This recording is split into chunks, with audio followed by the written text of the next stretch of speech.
सोलापूर शहरातील नोंदणीकृत दिव्यांग बांधवांना दरमहा सरसकट रुपये 5,000 उदरनिर्वाह भत्ता देण्यात यावा आणि 20 ऑगस्ट 2019 रोजीचा शासन निर्णय रद्द करून वगळण्यात आलेल्या 787 लाभार्थ्यांना पूर्ववत लाभ सुरू करण्यात यावा।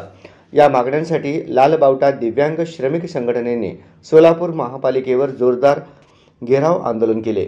यावेळी माननीय आयुक्त डॉक्टर सचिन ओंबासे यांनी दिव्यांगांच्या मागण्यांबाबत इतर जिल्ह्याचा व महापालिकेकडील निधी याचा आढावा घेऊन निर्णय देण्याचे आश्वासित केले।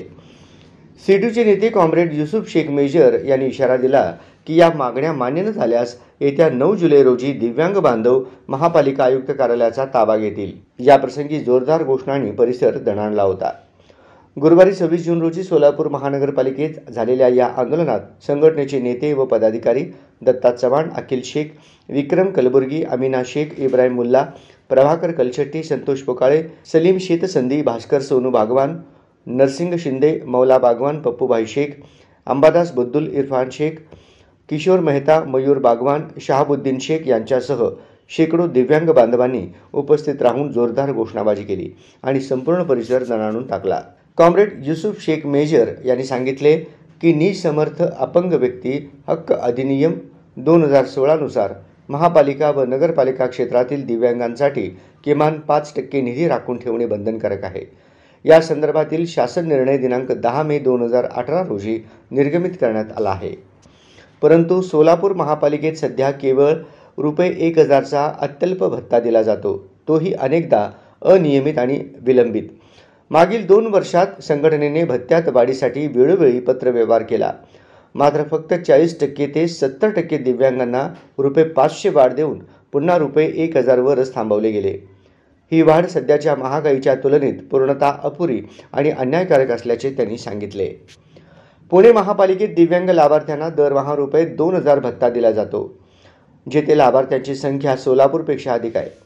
त्यामुळे सोलापुरातील प्रत्येक नोंदणीकृत दिव्यांगाला किमान रुपये 5,000 भत्ता देणे ही नैतिक आणि कायदेशीर जबाबदारी आहे, अशी संघटनेची भूमिका आहे। कॉम्रेड ॲडव्होकेट अनिल वासम यांनी या संदर्भात बोलताना सांगितले की हा निर्णय न्यायतेच्या आणि मानवी हक्कांच्या विरोधात आहे, कारण सोलापूर महापालिकेचा भत्ता वेळेवर व नियमित मिळत नाही आणि संजय गांधी योजनेचाही लाभ मिळत नसल्यामुळे या लाभार्थ्यांकडे उत्पन्नाचे दुसरे कोणतेही साधन उरत नाही। संघटनेने स्पष्ट शब्दात सांगितले की दिव्यांग व्यक्तींना मुख्य प्रवाहात आणण्यासाठी आणि त्यांच्या जीवनावश्यक हक्कांचे संरक्षण करण्यासाठी महापालिका आणि शासनाने तातडीने निर्णय घ्यावेत, अन्यथा 9 जुलै 2025 रोजी आयुक्त कार्यालय दिव्यांगांच्या ताब्यात असेल आणि याची जबाबदारी प्रशासनावर असेल। दिलेलं नाही। आमची प्रमुख मागणी काय आहे? सोलापूर शहरातल्या सर्व दिव्यांगांना किमान 5,000 रुपये भत्ता मिळाला पाहिजे।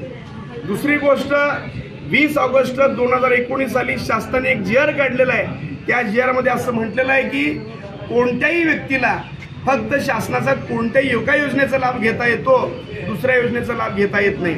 तसं असताना सुद्धा या ठिकाणी तेली मॅडम यांनी 1919ला जो जी आर निघाला ते जी आर बाजूला ठेवून दिव्यांगांच्या भत्त्यामध्ये 500 रुपयाची वाढ केलेली आहे काय, परंतु या आयुक्तांनी सोलापुरातल्या जवळजवळ 887 लोकांना त्या योजनेचा लाभ घेता येत नाही, त्यांना अपात्र करून त्यांची यादी त्यांनी जाहीर केली। त्याचा आम्ही या ठिकाणी तीव्र निषेध करतोय। आमचं म्हणणं एवढंच आहे, सोलापूर महानगरपालिकेच्या बजेटमध्ये तुम्ही फक्त तरतूद करू नका, त्या तरतुदीची प्रत्यक्ष अंमलबजावणी करा। आमच्या सर्व दिव्यांगांना 5,000 रुपये तुम्ही भत्ता द्या। जर तुम्ही तुमच्या सगळ्या अधिकाऱ्यांचे वेळेवरती पगार होतात, तुमच्या स्वतःचे वेळेवरती पगार होतात, तुमच्या प्रशासनाचं या ठिकाणी सगळ्यांचे पगार होतात, जो दिव्यांग आहे